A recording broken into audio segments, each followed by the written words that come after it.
Kat Putrajaya makan best banyak tau. Tapi antara yang best makan buffet yang penuh makanan dia korang. Ni. Rebung by Chef Ismail. Yang ni kat Putrajaya tau. Korang tengok lah. Menu je sepenuh-penuhnya korang. Banyak sangat. Ikan patin ada. Daging ada. Ikan bakar ada. Segala-gala mak neneknya lah. Pelbagai. Telur pun ada. Macam-macam. Mi, bihun. Goreng-goreng. Sedap korang. Memang sedap. Ada pulut lagi. Ada rendang lagi korang. Rendang dia sedap gila weh. Ada mi kari. Ada laksa. Air. Korang boleh buat air batu sendiri.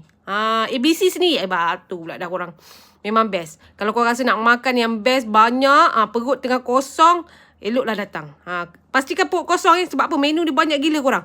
Korang boleh makan semua. Melantak lah semua. Boleh. Tak ada masalah.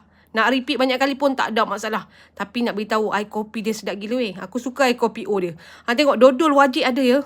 Korang tengok lah. Ya Allah. Banyaknya menu makanan. Ini aku tak tengok semua ni korang. Tak tunjukkan semua lagi. Kalau korang buat event ataupun korang nak makan ramai-ramai. Nak berbaloi harga murah. Ini dia. Ubi pada kan. Tu cepat aku cakap. Antara tempat yang best adalah Rebung by Chef Ismail dekat Putrajaya. Banyak lagi. Nanti aku akan share lagi menu makanan yang sedap, tempat makanan yang sedap. Korang subscribe. Subscribe, share and follow. Follow pula kan. Subscribe lah. Korang cepat subscribe, okay? Nanti kita share lagi.